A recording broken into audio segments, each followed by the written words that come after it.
Hi guys, Har Har Mahadev. Welcome to the stereos 369 tarot. कैसे हो आप सभी? उम्मीद है आप सभी बहुत अच्छे होंगे और अपनी लाइफ में आगे बढ़ रहे होंगे। सो गाइस, हम देखने वाले हैं आपके पार्टनर की करंट एनर्जीज, उनकी फीलिंग, इमोशंस इस वक्त आपके लिए क्या हैं।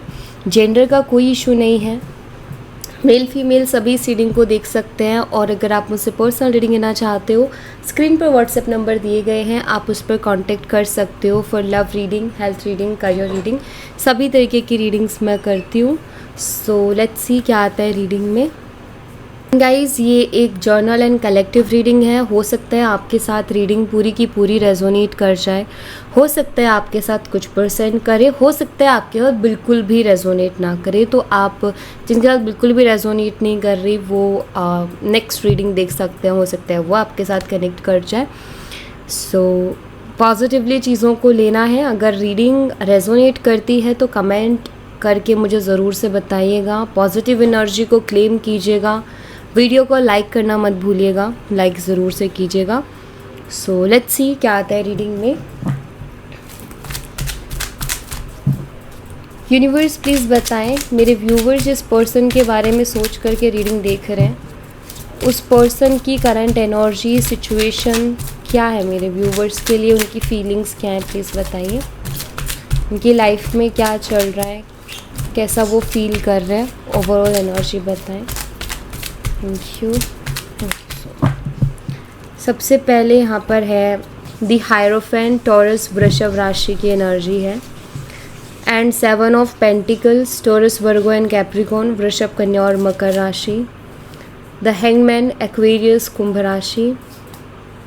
S of wands, Aries, Leo and Sagittarius, missing और धनु राशि। 3 of wands, Aries, Leo and Sagittarius, missing और धनु राशि। लेट्स सी और क्या एनर्जीज हैं। द वर्ल्ड है यहाँ पर, ऑल साइन। द सन, लियो, सिंह राशि।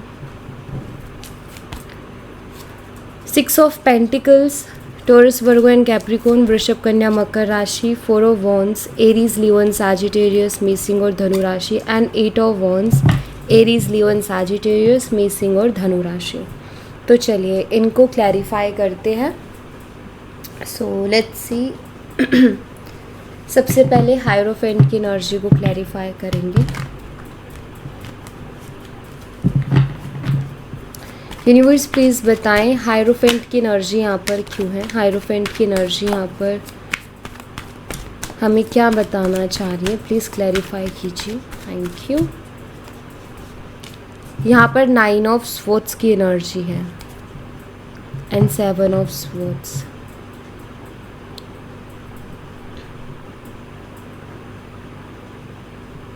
देखिए, आपके जो पार्टनर हैं मुझे रिग्रेट करते हुए दिखाई दे रहे हैं कुछ चीज़ों का, क्योंकि यहाँ पर 9 ऑफ स्वॉर्ड्स की एनर्जी है जो कि मुझे बताती है कि एक एंजाइटी वाली एनर्जी है और रातों की नींदें इनकी उड़ी हुई हैं, ऐसा मुझे दिखाई दे रहा है। मुझे 3 तरीके की एनर्जी दिख रही है और मैं तीनों बताऊंगी कि एंजाइटी किस टाइप की है। पहली चीज़ तो मुझे कुछ लोगों के लिए ये दिखाई देता है कि आपके जो पार्टनर हैं, या शायद ये आपको कंफर्म होगा, ठीक है। मैं ये नहीं बता रही हूँ कि उन्होंने ऐसा कर दिया है, मैं ये बता रही हूँ अगर आपको कंफर्म है तो, ठीक है। अगर उन्होंने आपके अलावा किसी और से शादी की है तो मुझे ऐसा लगता है कि वो खुश नहीं है उस शादी से, ठीक है, वो रिग्रेट में है। दूसरा, मुझे कुछ लोगों के लिए ये दिखाई देते हैं अगर आप दोनों की शादी होने वाली थी लेकिन वो होते होते रह गई, या फिर सब कुछ बहुत क्लोज आके ख़त्म हो गया, तो उस बात का भी बहुत दुख है। एंड वो चीज़ें इनके दिमाग से नहीं निकल रही है, इनको बहुत ज़्यादा परेशानी हो रही है क्योंकि उनसे बाहर नहीं निकल पा रहे हैं, ठीक है। थर्ड जो मुझे यहाँ पर दिखाई देते हैं, अगर आप दोनों मैरिड हो और आपके पर्सन ने आपसे दूरियां बनाई बिकॉज़ उन्होंने अपनी फैमिली को सुना, या फिर उन्होंने अपनी फैमिली को सपोर्ट किया और आपसे उन्होंने दूरियां बना ली हैं, तो अभी मुझे लगता है कि अभी उनको इस बात का दुख होता है या उनको इस बात की तकलीफ़ होती है कि उन्होंने जो है ये चीज़ ठीक नहीं की है, क्योंकि ऑफ कोर्स फैमिली इम्पॉर्टेंट है, लेकिन जिस पर्सन से शादी किया ऑल्सो वो भी इम्पॉर्टेंट है। तो सब दोनों को ही वैल्यू करना चाहिए, क्योंकि कोई भी ऐसा वैसा नहीं है कि लाइक ठीक है फैमिली की वैल्यू की है तो उधर भी करनी चाहिए, लेकिन उन्होंने सिर्फ फैमिली को सपोर्ट किया और आपको साइड कर दिया। मुझे लगता है कि इस चीज़ से भी ये बहुत परेशान है और ये खुद को जो है जैसे कि कुछ चीज़ों के लिए माफ़ नहीं कर पा रहे हैं, रात रात भर सो नहीं पा रहे हैं, इनको नींद नहीं आ रही है, ओवर थिंकिंग बहुत ज़्यादा चल रही है, रह रह कर के चीज़ें याद आ रही हैं जो कि इनको बहुत ज़्यादा परेशान कर रही हैं, इनको बहुत ज़्यादा तकलीफ़ दे रही हैं।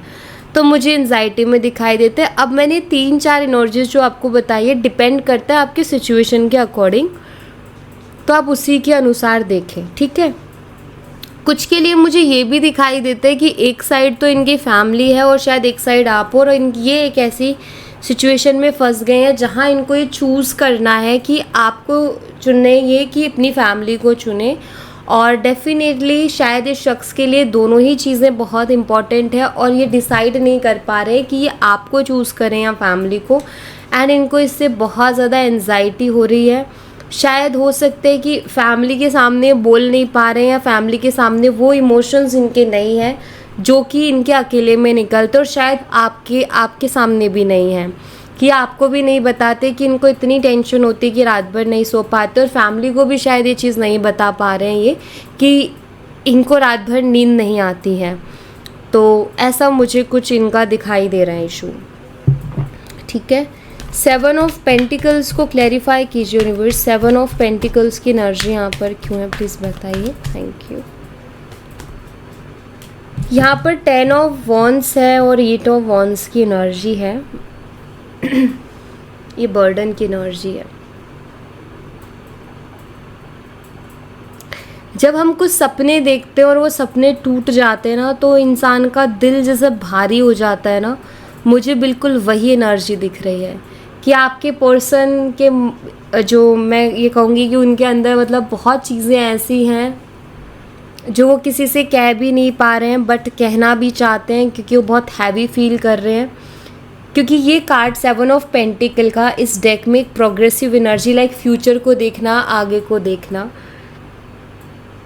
शायद इस कनेक्शन में सपने आपने भी बहुत देखे थे और सपने इस इंसान ने भी बहुत देखे थे, लेकिन आज की डेट में चीज़ें बहुत अलग जा रही है। जैसा सोचा था उससे चीज़ें बहुत अलग जा रही हैं, और यही चीज़ उनको बहुत हैवी फील करवा रही है कि यार क्या सोचा था और ये क्या हो गया।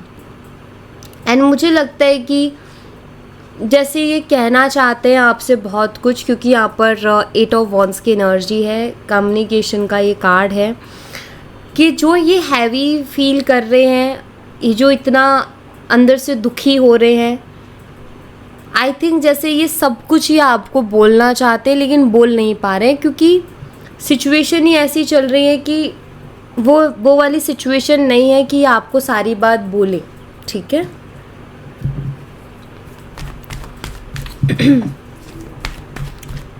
द हैंगमैन की एनर्जी को क्लैरिफाई कीजिए यूनिवर्स। द हैंगमैन एनर्जी यहाँ पर क्यों है प्लीज़ बताएं।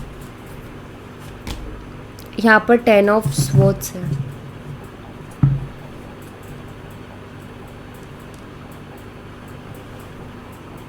टेन ऑफ सोर्ड्स ऑफकोर्स एक पेनफुल एनर्जी को यहाँ पर बता रहे हैं, एंड हैंगमैन वही फ्रस्ट्रेशन। कहते हैं ना कि हर जगह पर चुप रहना अच्छा नहीं होता है, इंसान को बोलना चाहिए, इंसान को अपने लिए स्टैंड लेना चाहिए, अपने लिए लड़ना चाहिए। और मुझे लगता है कि आज जो ये जिस पेन में है या जिस स्टक एनर्जी में है, वो इसी वजह से है कि जहाँ इनको आपके लिए स्टैंड लेना था, जहाँ इनको आपके लिए बोलना था, शायद ये वहाँ नहीं बोले, क्योंकि हैंगमैन की एनर्जी बताते हैं कि सब कुछ जानते हुए भी कि मेरे लिए क्या सही है और मेरे लिए क्या गलत है, उसके बावजूद भी इस इंसान ने उन चीज़ों के लिए वर्क नहीं किया, उन चीज़ों पर एक्शन नहीं लिया, बस ये सोचते रहे।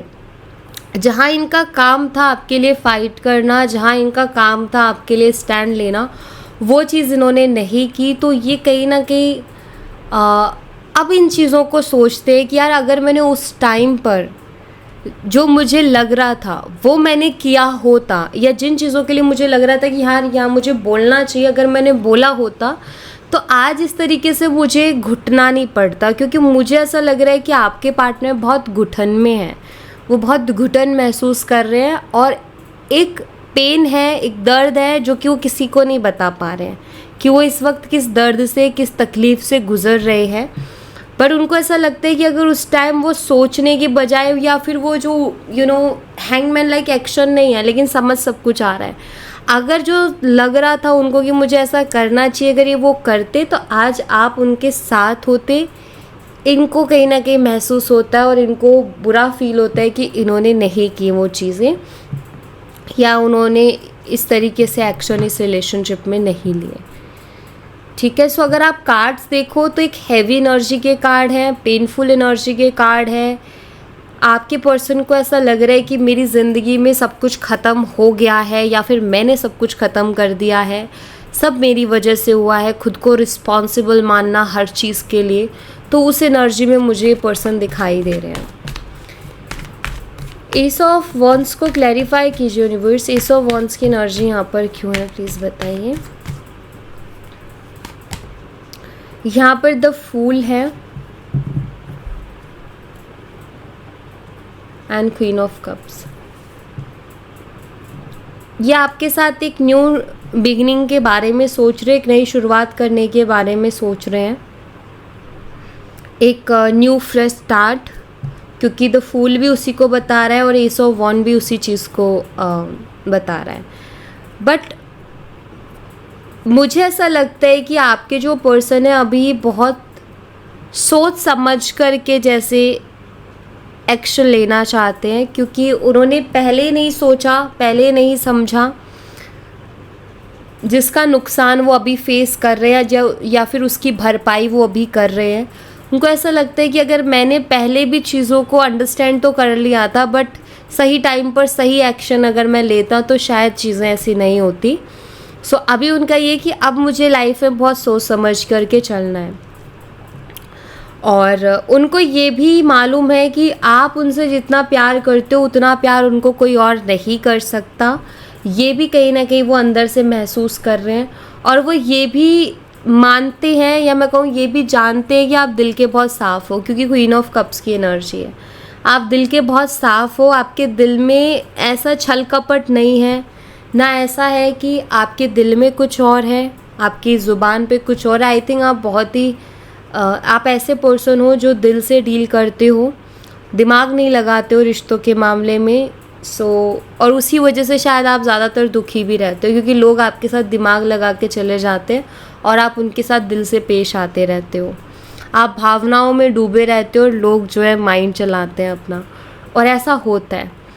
ज़्यादातर जो रिलेशंस ब्रेक होते हैं ना, उसमें ज़्यादातर यही चीज़ होती है कि एक इंसान प्यार में पागल होता है, एक इंसान भावनाओं में डूबा रहता है, और एक इंसान बहुत दिमाग लगाता है और प्रैक्टिकली वो चीज़ों को लेके चलता है। इसीलिए वो एनर्जी बैलेंस नहीं हो पाती हैं और वो रिश्ता ब्रेक हो जाता है। वो जानते हैं कि आप कैसे हो और आप कितने इमोशनल हो, वो इस चीज़ को बहुत अच्छे से जानते हैं। जैसे मैंने कहा कि उनको सब पता है कि क्या सही है क्या गलत है, लेकिन उसके बावजूद उन्होंने राइट एक्शंस नहीं लिए, राइट डिसीजंस नहीं लिए। तो उसकी भरपाई वो अभी कर रहे हैं, क्योंकि अब जो एंजाइटी और रातों में जो नींदें उड़ी हुई हैं वो उसी वजह से उड़ी हुई हैं। 3 ऑफ वॉन्ड्स को क्लैरिफाई कीजिए यूनिवर्स, 3 ऑफ वॉन्ड्स की एनर्जी यहाँ पर क्यों है प्लीज़ बताइए। Thank you. यहाँ पर 6 ऑफ पेंटिकल्स हैं एंड 7 ऑफ वॉन्ड्स।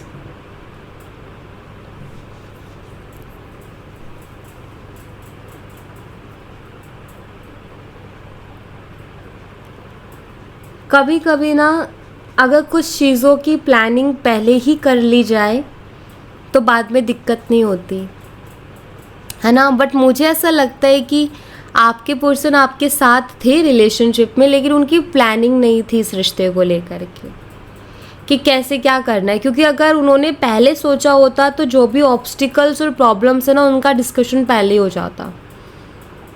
ठीक है, लाइक अगर आप दोनों मैरिड भी थे, हस्बैंड वाइफ थे, तो भी एक डिस्कशन होता है ना कि सब अपनी अपनी रिस्पॉन्सिबिलिटीज़ को जान लें।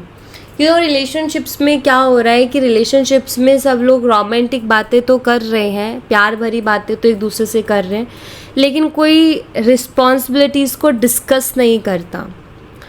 अगर रिस्पॉन्सिबिलिटीज़ डिस्कस हो जाए ना, तो आगे कोई कलेश होगा ही नहीं। ना फैमिली को कोई मिसअंडरस्टैंडिंग होगी, ना जो उस घर में शादी करके जा रहा है या फिर जिसको लेकर के आ रहे हैं ना, उसको कोई मिसअंडरस्टैंडिंग होगी। लाइक सब कुछ अच्छे से एडजस्ट हो जाएगा। लेकिन सबसे बड़ी बात क्या हो जाती है कि जो चीज़ डिस्कस करने की वही डिस्कस नहीं होती। एक बंदा अगर कर भी रहा होता है तो सामने वाला उसको डिस्कस नहीं करता, वो उसको अवॉइड करता है। एंड आई थिंक ये एक प्रॉब्लम है कि वो प्लानिंग के साथ नहीं चले, जिसके कारण जो भी बैलेंस था वो बिगड़ गया इस रिलेशनशिप का। एंड अभी वो इस चीज़ को महसूस करते हैं। अभी वो सोचते हैं कि अगर वो आपके साथ जो टाइम स्पेंड कर रहे थे, उस टाइम में अगर आपके साथ चीज़ों को डिस्कस करते, प्रॉब्लम्स को डिस्कस करते, तो शायद कोई सॉल्यूशन निकल आता। लेकिन उन्होंने आपसे डिस्कस नहीं किया। वो अपने दिमाग के घोड़े दौड़ाते गए और जब उनको स्टैंड लेने की ज़रूरत थी तब वो स्टैंड भी नहीं ले पाए। सो कहीं ना कहीं उनको ये फील होता है कि यार मुझे ना सोच के समझ के आगे बढ़ना चाहिए था। तो उनको ऐसा फील होता है कि उन्होंने जो है सही टाइम पे सही चीज़ें नहीं की।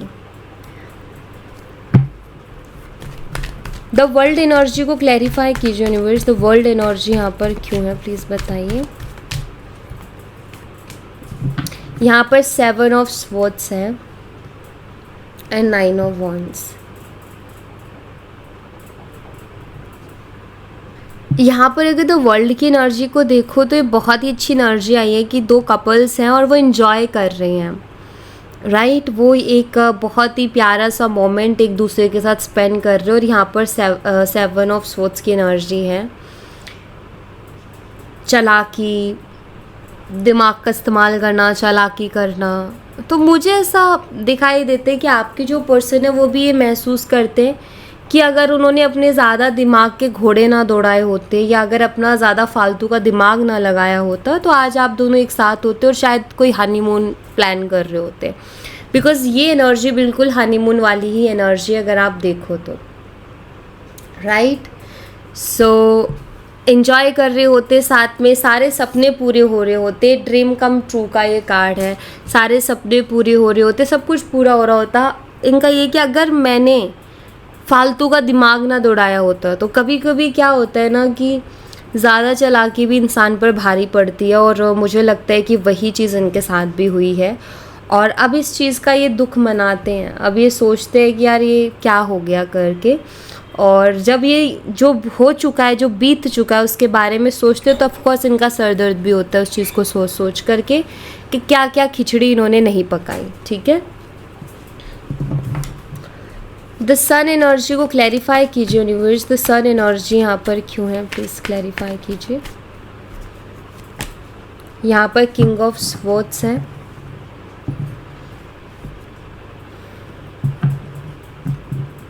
या आपके साथ रहना चाहते हैं, आपके साथ रिश्ते को लॉन्ग टर्म लेकर के जाना चाहते हैं और जो जो सपने देखे हैं उनको पूरा करना चाहते हैं, ये इनके मन में है।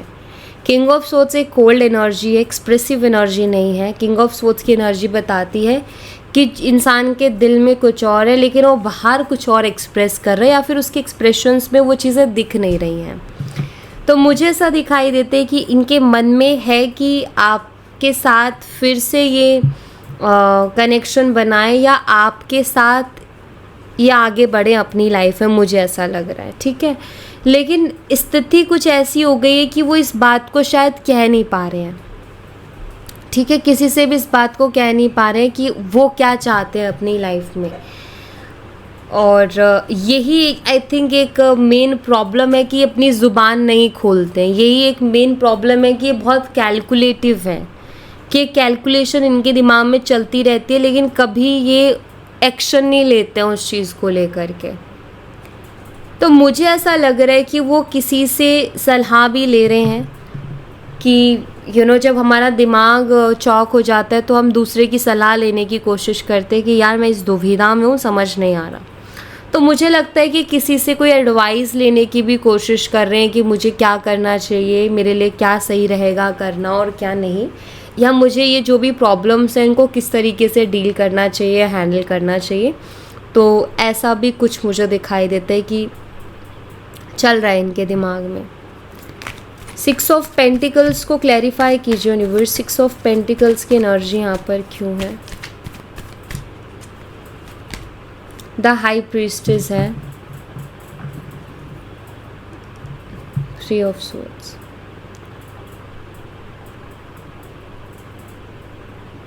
सिक्स ऑफ पेंटिकल एक बैलेंस को बता रहा है और यहाँ पर हाई प्रीस्टेस है। देखिए, मुझे इनका जो मन इनसे कह रहा है वो मैं बताती हूँ, क्योंकि ये अंतरात्मा की एनर्जी होती है। हाई प्रीस्टेस के इंट्यूशन को बताती है, हिडन एनर्जीज़ को बताती है, डिवाइन एनर्जीज़ को बताती है। तो सबसे पहली चीज़ तो इनको ऐसा लगता है कि इन्होंने एक डिवाइन कनेक्शन को खो दिया है, ठीक है, क्योंकि यहाँ पर हार्ट ब्रेकिंग एनर्जी है। दूसरा जो मुझे दिखाई देता है कि इनकी जो हायर सेल्फ है या फिर जो इनकी इंट्यूशन है वो इनको बोलती है कि अभी भी टाइम है तुम्हारे पास, तुम चीज़ों को अगर बैलेंस कर सकते हो तो कर लो। ज़िंदगी मौका देगी कि तुम्हें जब मौका मिले तो तुम उन चीज़ों के लिए वर्क करो। तो अभी भी मौका है कि तुम बैलेंस कर जाओ चीज़ों को, या अपने माइंड को बैलेंस कर लो, क्योंकि जब तक माइंड में जो विचार है वो बैलेंस नहीं होंगे तब तक एक्शन नहीं आएगा कि तुम्हें करना क्या है, तुम्हें लाइफ में चाहिए क्या और कितना चाहिए, इस चीज़ को बैलेंस कर लो। जैसे कि इनकी इंट्यूशन ये चीज़ इनको कह रही है, लेकिन ये पर्सन पूरी तरीके से अपने इंट्यूशन को फॉलो नहीं कर पा रहे हैं। तभी तो यहाँ पर ये एनर्जी है कि ये अभी भी जो है किसी की एडवाइस का सोच रहे कि मैं किसी से एडवाइस लूँ। शायद उनको वो जहाँ खड़े हैं वहाँ से शायद उनको जो प्रॉब्लम्स वो बहुत बड़ी दिखाई दे रही है, लेकिन वो इतनी बड़ी नहीं है। और शायद ये उनको तब तक पता नहीं चलेगा जब तक कि वो प्रैक्टिकली देख नहीं लेते या एक्शन नहीं ले लेते। हमें लगता है ना कि यार ये काम बहुत मुश्किल है, लेकिन जब हम एक बार उसमें इन्वॉल्व हो जाते हैं तो हमें लगता है कि नहीं, इतना भी मुश्किल नहीं था जितना हमने सोचा था। तो बस वही है कि जो ये सोचते हैं वो उस चीज़ को बहुत चैलेंजिंग बना देता है और मुश्किल बना देता है, और इनके साथ भी वही चीज़ सेम हो रही है, ठीक है। 4 ऑफ वॉन्ड्स को क्लैरिफाई कीजिए यूनिवर्स। 4 ऑफ वॉन्ड्स की एनर्जी यहाँ पर क्यों है, प्लीज़ बताइए। यहाँ पर 7 ऑफ कप्स है एंड द एम्प्रेस। वो आपके साथ मैरिज को डे ड्रीम कर रहे हैं, मतलब उनकी जो डे ड्रीमिंग है उसमें आपके साथ वो मैरिज मैनिफेस्ट कर रहे हैं, या फिर मैरिज को विजुअलाइज कर रहे हैं। इमेजिनेशन में वो चीज़ें हैं, मुझे ऐसा दिखाई दे रहा है। और साथ ही साथ कुछ कन्फ्यूज़न भरे कुछ थॉट्स भी है, जैसे कि क्या अभी चांसेस है कि मेरी उसके साथ शादी हो सकती है, क्या चांसेस है कि हम दोनों फिर से एक हो सकते हैं, क्या चांसेस है कि वो मेरी वाइफ या हस्बैंड बन सके, क्योंकि वो आपको एक एज अ मैरिज मटेरियल देखते हैं। तो इनके दिमाग में एक क्वेश्चन है कि क्या अभी भी हम एक हो सकते हैं, जितना कुछ हुआ उसके बाद भी क्या हमारा रिश्ता फिर से बन सकता है या हमारी शादी हो सकती है। और ये कन्फ्यूज़न है, और इससे रिलेटेड जब ये क्वेश्चन करते हैं खुद से, तो इनको खुद से ही बहुत अलग अलग प्रकार के आंसर्स मिलते हैं, जिसमें कुछ पॉजिटिव होते हैं तो कुछ नेगेटिव भी होते हैं, क्योंकि यहाँ पर सभी पॉजिटिव कप्स नहीं हैं, इनमें कुछ नेगेटिव कप्स भी हैं।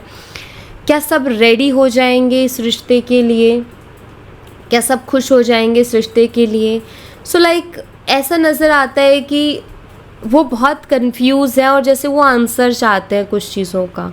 क्या हम दोनों डेस्टाइन पार्टनर हैं, क्या हमारी डेस्टिनी एक दूसरे के साथ ही लिखी है। तो आई थिंक ये सारे क्वेश्चंस उनको बहुत ही कंफ्यूज कर रहे हैं, और ये बार बार उनके दिमाग में क्वेश्चंस हो रहे हैं, मतलब ये बार बार ये क्वेश्चंस आ रहे हैं उनके दिमाग में, जिनका आंसर उनको क्लियरली नहीं मिल पा रहा है।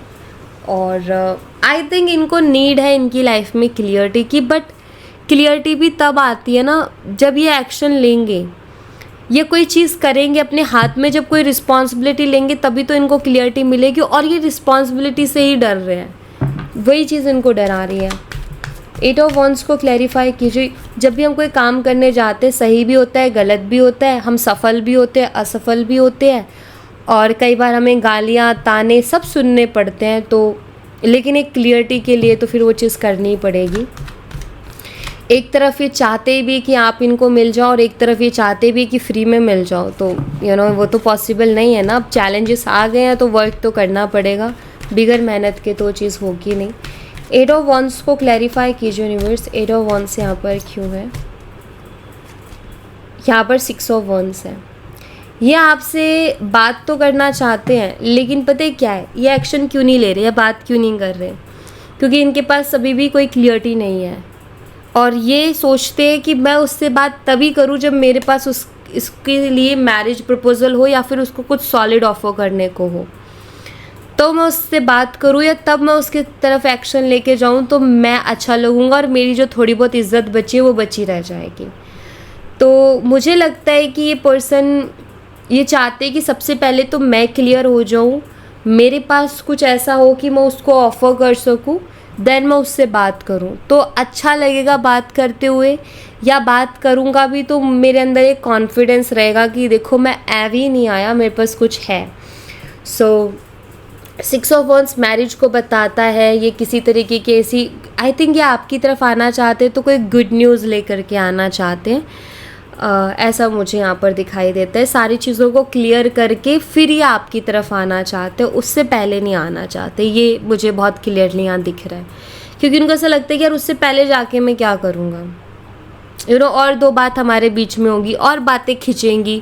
तो उससे अच्छा है कि जब मेरे पास कुछ हो उससे बात करने के लिए बहुत क्लियरली, देन फिर मैं उससे अच्छे से बात करूँगा तो बातें खिंचेंगे नहीं बल्कि सॉल्व होंगी। कि वो अगर मुझसे कोई क्वेश्चन भी करती है या करता है तो मेरे पास क्लियर आंसर होगा कि यस मैं इस चीज़ के लिए रेडी हूँ, या फिर यस मैं ये कर सकता हूँ, या फिर ये चीज़ें ऐसे फिक्स हो सकती है।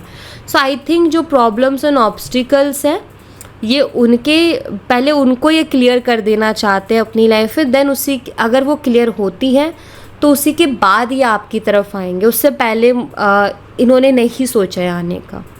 ठीक है, सो या thank you so much guys. ये थी आप लोगों के लिए एक छोटी सी रीडिंग। आई होप आपसे रेजोनेट की हो, आई होप आपको पसंद आई हो। रेजोनेट की हो तो मुझे बताना ज़रूर कमेंट बॉक्स में। पसंद आई हो तो लाइक ज़रूर करना, चैनल को सब्सक्राइब करना मत भूलना। मैं मिलती हूँ आपसे नेक्स्ट रीडिंग में, तब तक अपना ख्याल रखें। Bye bye, take care, see you again.